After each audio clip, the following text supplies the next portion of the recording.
Hi everyone. I'm wanting to spend a few minutes talking to you straight and candidly about managing your emotions when you're feeling vulnerable. There's a tendency to default to feeling angry opposed to feeling hurt, broken, or feeling vulnerable. The tendency for anger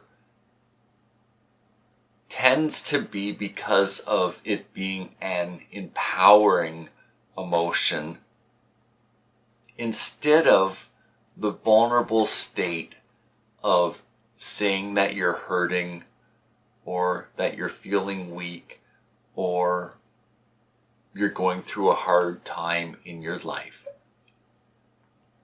It might be the loss of a family member, someone dying, the loss of mobility, or perhaps it's because of moving. You're no longer at the same school. You're developing a different peer group, living in a different house, in a different community. What I'm wanting to talk to you about is being set up for success in your adult life. I want to share with you something that's personal from my own life. There's a core group of people in my life that I go to depending on what the topic is.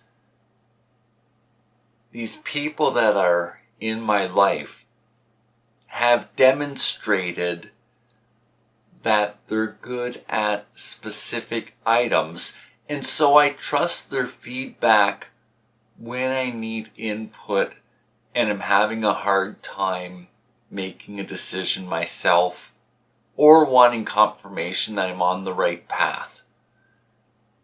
What this has to do with emotions is there are people that I can talk to openly, honestly, and candidly without having to really filter what I'm saying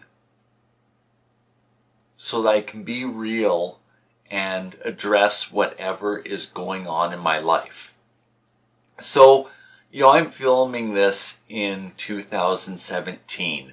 So it's been 12 years since this journey started again, this time as an adult, as a result of the aftermath of my hip disease from when I was 2 years old.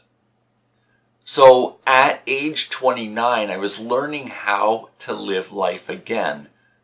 Very much similar to how, a child, 8, 9, 10, and then into the teen years are learning about cooking, cleaning, personal hygiene. The money that you would give a child for an allowance. But I'm doing this while I'm trying to maintain ownership of my home, how I'm going to afford groceries, and just basically life is in motion. One of the things that I can really point to you from that time frame is that when life was in motion, it was best, if at all possible, to keep it in motion and to have the support needed to navigate through that season of life. There was a definitive start time to relearning how to live, figuring out employment, and basically the logistics of life. And then, as long as I kept at it a little bit each day, there was going to come a time where there would be a definitive endpoint where a very steep learning curve will have been completed and life is going to become much easier to live and manage. So like when someone dies, I was grieving some of the loss of my mobility during that time, while gaining a new skill set to managing my life through this. And that's what I want to ask you to think about if you're going through a hard time right now. Hard times tend not to last. It's having the willpower, the stamina, the conviction, and the determination to keep pressing forward in life so that you're into a better place again. Life is not all everything's happy and wonderful.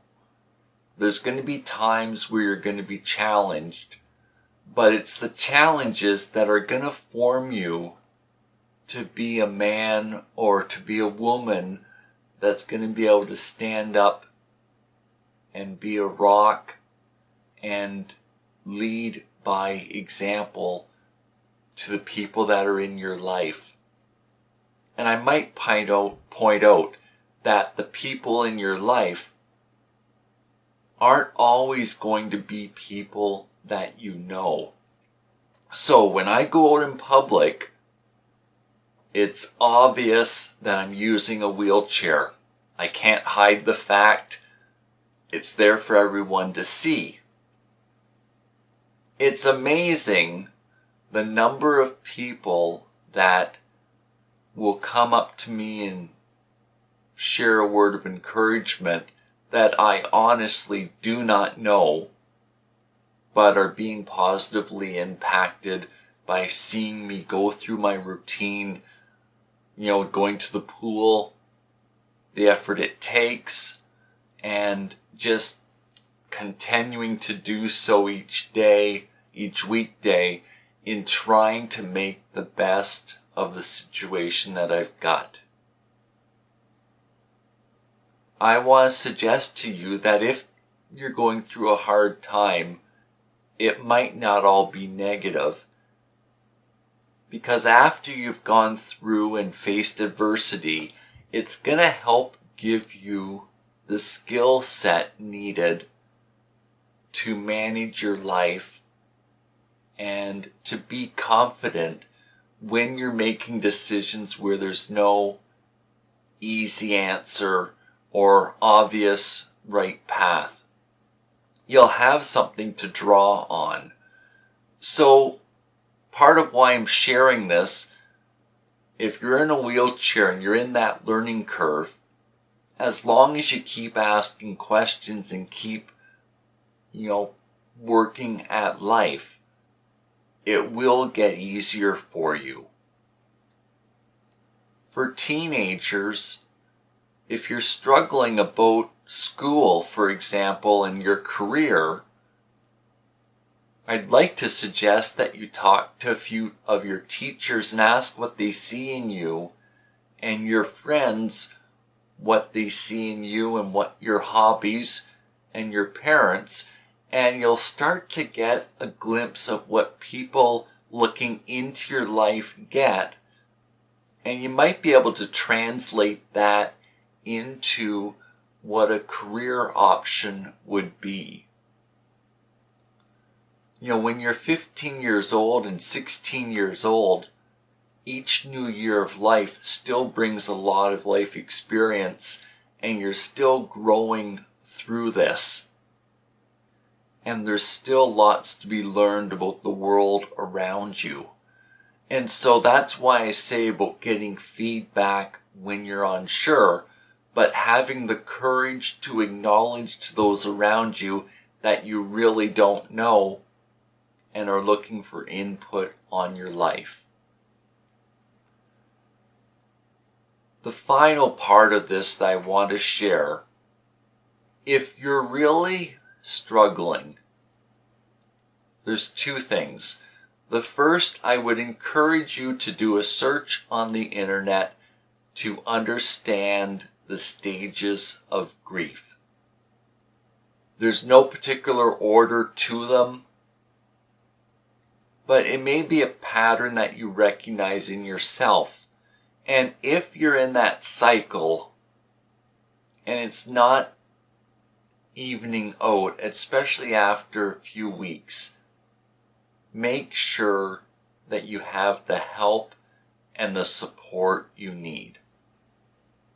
Support may be an online group of people who are going through the same thing as you, where there's an understanding without a lot of explanation and education to the people around you. So most people don't know a lot about wheelchairs, and so I get a lot of questions, for example, of how much distance my wheelchair can drive. Whereas if I was in a wheelchair group, people would generally know how a wheelchair works, and I'd be talking about things like how you do laundry. So that's one form of support. If it's more serious and you need it, there's no shame in asking for a counselor or a social worker to help guide you through this time. And it's not just about a wheelchair. Sometimes life hurts and you need to ask for help or support.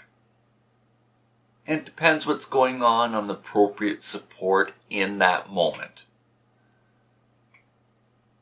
I want to see you set up for success, and so part of your toolkit for your adult life is knowing who to go to when you're facing adversity and who's going to give you answers that you need to hear and not what you want to hear.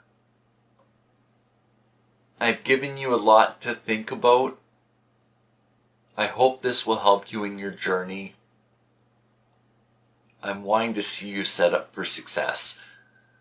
Thanks for this time that you spent with me today. Bye for now.